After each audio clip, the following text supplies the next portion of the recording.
Welcome to Sports Podcast Weekly. This is your Sarah's Game Ready Sports News.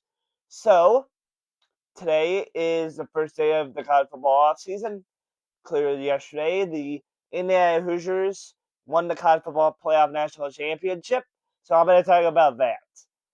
So, Indiana wasn't a story to basically come out of nowhere, as they were not that much of a favorite to be in the college football playoff during the beginning of the season. But they proved the haters wrong and won the whole damn thing, the whole bowl, the whole enchilada, how you like to say it in your term. But this is one of the best generational runs by a team that was one of the worst teams in the Big Ten and college football, and hires one of the best coaches, Curt Cignetti, in college football history. And Curt Cignetti was a good coach last year with Indiana, even though they didn't break into the top 12. They still had a good over 500 record to make a really good bowl game, and they did just that. But this year, Curt Cignetti told the people of Indiana, I'm going to the playoffs. I'm making this team a playoff team, and he did just that. Becomes the number one, beats Ohio State, which I'm pretty pissed because I'm an Ohio State fan. But I have to give him props. He beat Ohio State. He freaking mollywopped freaking Miami. So, well, not mollywopped, basically outcoached the Miami coach, and basically beat down every single team that was in his path to become a pretty good team this year. He finished undefeated, which was actually a pretty big milestone for him, because let me tell you something about Curt Cignetti. He is one of the best coaches in college football right now. One of the best. Oh, he's the best coach. No, he's one of the best coaches in college football. Because I know he might not be up there. He's going to be up there with the Urban Meyers or John Hart. Like, basically, he's going to be up there with Urban Meyer and all the best head coaches in the college football landscape. And people are saying, oh, he's one of the best coaches in college football. But clearly, he's one of the best. So, he proved the haters wrong that he can lead one of the worst teams in the Big Ten and college football to the natty, and he did just that in a matter of 2 years. In a matter of 2 years. And here's the interesting part of why this is a milestone for this guy. The guy coached in lower tiers of college football. The guy came back up because the guy was an assistant coach at Alabama under Nick Saban, by the way, one of the best head coaches of all time. Then he decided, you know what, I'm going to take a coaching job in the lower tiers of college football, work my way up again.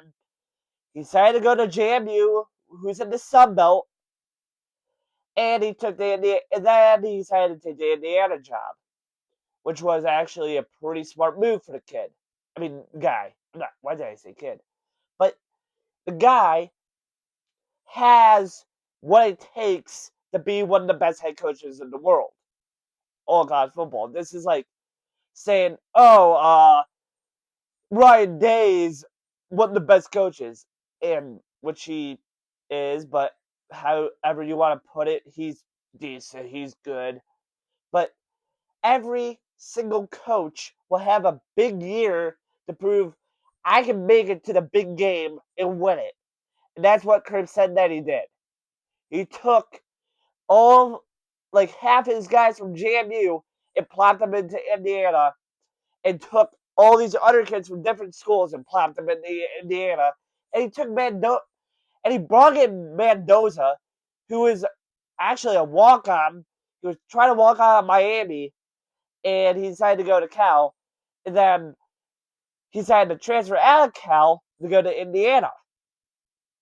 And he becomes one of the best quarterbacks in college football. He's actually going to be one of the best quarterbacks in this year's draft class, and the Raiders are the clear favorites to draft him.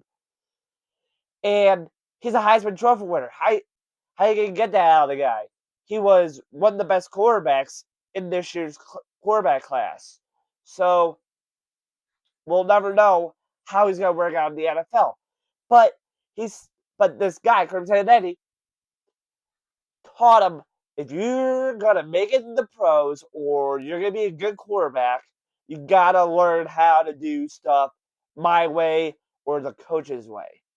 He decided to do it the frickin' Nick Saban way, to coach up the quarterback and make him a legend. So basically, if you're a lower tier team that's kind of bad or decent and you hire one of the best coaches possible to have your team turn around and program turn around for 2 years, Curt Cignetti's the guy. Or any coach that can actually turn around a program like Curt Cignetti did at Indiana will be taught years to come, because team does down low here is now up here. Because it takes years to build up a team. He did it in a matter of 2 years, which is pretty impeccable, say the least. And do I think he might become an NFL coach someday? Probably not. He's going to stay in college to coach up these kids and make them pro football players.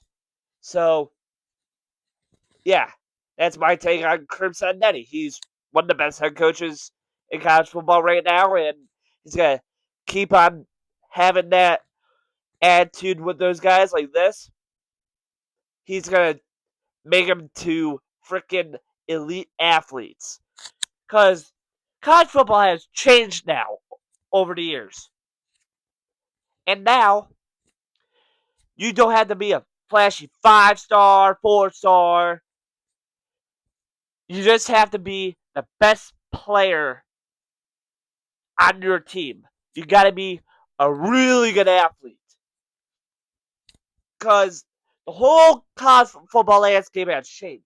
NIL and all these transfers. Like, the transfer portal has gone out of control. I could basically say with every college football guy's heart that basically the college football landscape has changed, and there's basically no way of stopping this new era of college football from stopping. And there's no basically information information how to limit transfers.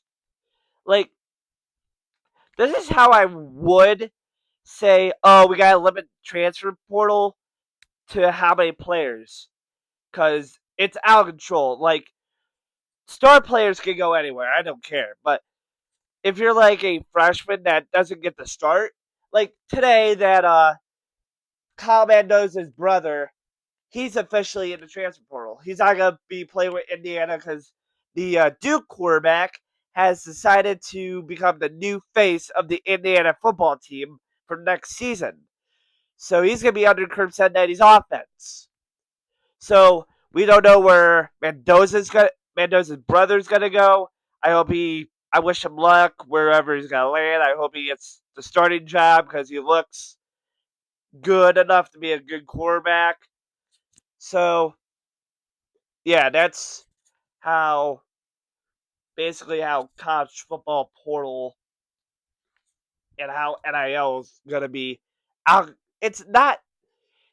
I can say it's out of control, or it's gonna be very out of control in the near future, but there's gonna be a fine line where people are gonna say, okay, hey, NCAA, there's gonna be some stuff here that you need to fix in order to have the NIL structured enough where, because the top athletes are transferring with all this money to go to a different school, and there's no way of smaller schools of getting these good players to their programs and make them really good.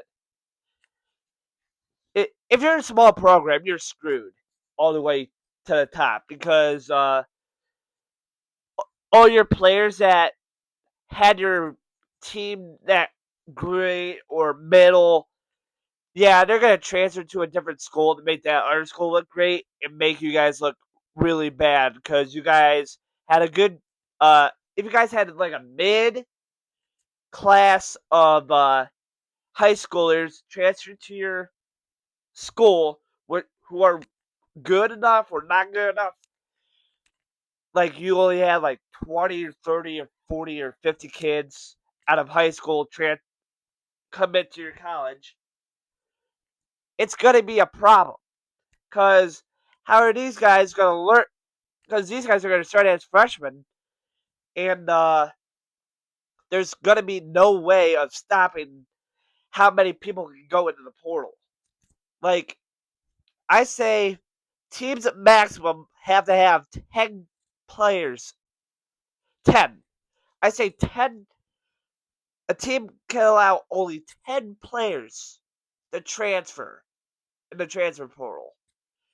And if they want to come back, they have to sign an agreement to say, I will not transfer again unless you get a guy from high school to commit to your college that's better than me.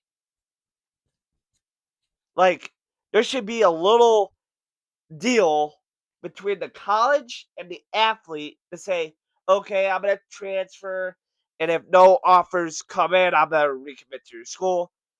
Like, if you're transferring to a different school, why are you recommitted to the school that you already committed to when you started college, started playing the sport? It's it's stupid, and it should be a max of 10 players, and there should be a rule in there if you recommit to the school and play for a team that you transferred from and re-transferred to, there should be a little I will not transfer again clause in that deal because it's stupid and it has to end. Basically, I say that should happen and this should happen to college football. Only 10 players from each college team in the FBS should have only 10 guys transfer out of their school. And that's my basically rant about how to fix the portal for probably eons or whatever. If a guy sees this, please tell him to do the exact same thing that I just said. Because I think it's brilliant to have only 10 guys just transfer instead of, I don't know, the whole freaking team or half the team, and then a guy that got hired as the new head coach has to deal with all the half baked stuff. Like, oh, half my team's gone because the old head coach took him with him to another program to make the other program look good and make mine look bad. It's stupid. College athletes who take NIL money should be loyal to this team. If your team sucks, go right ahead, transfer, and become a stud somewhere else. Be really good somewhere else. I don't care about that. But if your team is half gone and there's a new guy in charge, say you, this team had like 60 or 70 high school recruits and only half of them transferred out because I'm the new head coach. It's stupid, and it I understand like high school kids say, "Oh, I like this head coach. He transferred to somewhere else. I might go to a different school. I don't care about that." It's just basic stuff like half of these guys need to stay to help these guys that committed to their school become really good players. But they won't because half those guys are gone to different schools or they just got plopped into a different program where that our head coach is out coaching. It's kind of like an ingenious move, and it the transfer portal, the whole NIL is a mess. I know a lot of people are trying to fix it, and it's still a mess until this day. So I don't know how they're gonna fix it. The NCAA, the Big Ten, or all the other big conferences in the whole world. But here's the thing: the Big Ten is now more dominant than ever because Michigan, Ohio State, and the University of Indiana, all three Big Ten schools, and they won national championships. And people are going to say, oh, the SEC is more dominant, winning more SEC championships than the Big Ten. Shut up. It's a new era of college football, and the Big Ten is dominating because all these good players are transferred to these schools, Big Ten schools, to make them look pretty good. So sit down and shut up, SEC haters, because, or Big Ten haters, I don't care. You guys, the lovey-dovey SEC people, need to stop saying, oh, the SEC has more better teams, they have better rivalries, blah, blah, blah, blah. I know. You guys have better rivalries. You guys have better teams. Like, you sucked in Oklahoma and Texas. I don't care about that. But Big Ten has really good rivalries, too, and people don't know this.